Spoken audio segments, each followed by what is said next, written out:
Dear Professor Barnes, we are here in Vienna for the 12th World Congress for Neurorehabilitation, organized by the World Federation for Neurorehabilitation. What is your first-hand opinion of the event so far, and have you participated in any previous editions? Yeah, well, it looks really comprehensive. It's nice to see so many parallel tracks, there's so many workshops, so many seminars and plenary lectures. It's really comprehensive, the most comprehensive I've been to. I've been to them all, in fact. We set the first one up in 1996 in the UK, and I've been to every one since. So this looks the most comprehensive World Federation Congress so far. So great, well done to the organisers. All right. And what do you believe is the overarching theme of this year's Congress? Well, I looked at the programme, and it doesn't seem to have one theme. Some congresses have one theme.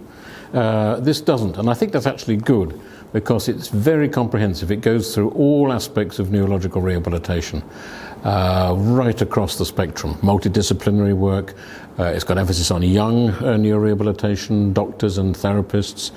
It's got a lot of emphasis on the developing world. So I think it's good not to have one specific theme which would exclude other themes. Mm-hmm. It's good to see a totally comprehensive program. All right, thank you for the insight. And from your perspective, what is the role of hybrid multidisciplinary events in developing neurorehabilitation research and practice? And which similar avenues are worth exploring, in your opinion? Well, hybrid events, of course, have come out as a result of COVID. I think it's great that we're able to meet face-to-face to an extent. I think it would be nice to see these big international conferences always being hybrid from now on. There's a great value of people meeting together, sitting over coffee, talking about other things which you can't do over Zoom or Teams or whatever it is. But equally, if you force people to come to a meeting like this, a lot of people won't be able to, because they can't afford it, or they haven't got the time, or the travel's an issue.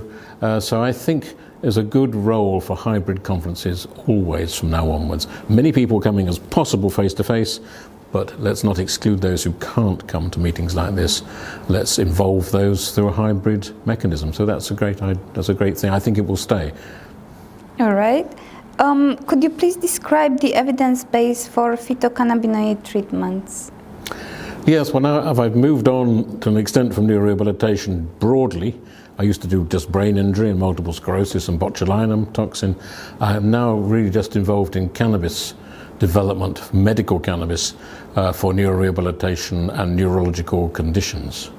So the evidence it helps is now really quite strong, that it helps cannabis generally, helps pain, number one, helps anxiety, number two, helps epilepsy, particularly for some of the childhood drug-resistant epilepsies, number three.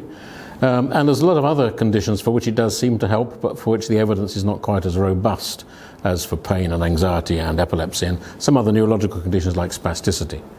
There's a lot of real-world evidence there, an awful lot. There's about 40,000 publications on the real-world evidence, the usefulness of medical cannabis. We're lacking in the classic pharmaceutical approach of double-blind, placebo-controlled studies, but cannabis doesn't lend itself to that approach. So we do need a different view on how to evaluate the evidence for cannabis. And the evidence for cannabis for those conditions is pretty strong. So I think it has a really important role to play in the management of a lot of neurological conditions, and I'd like to see that more accepted. There's still a little bit of a stigma about cannabis in many countries and through many conditions, and neurologists are one of those who are perhaps more sceptical about it than others. I don't think we need to be sceptical. It's a very useful medicine, a very safe medicine, and a medicine that can really influence many long-term neurological conditions. All right. And are patients and physicians aware of the potential use of medical cannabis? Quick answer is no. Doctors and other nurses and therapists are not really taught about cannabis when they're young doctors, young nurses. There needs to be more training, more knowledge. A lot of people speak out of ignorance because they don't know about cannabis. They view it as a recreational drug and therefore it doesn't have medical value. That isn't true. So what we really do need to do, and I'd like to see it through the World Federation, is a training and teaching, which is why I'm doing a teaching session on Friday here at the Congress on cannabis. So the doctors and multidisciplinary team need to know much more about it, so they can accept it or reject it, but at least speak from a position of knowledge rather than a position of ignorance.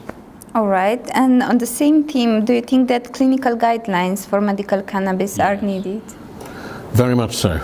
It's a little different from normal medicine. It's not like a new drug that's come out. We need good quality guidelines. We have some in some countries. In the UK, we have guidelines.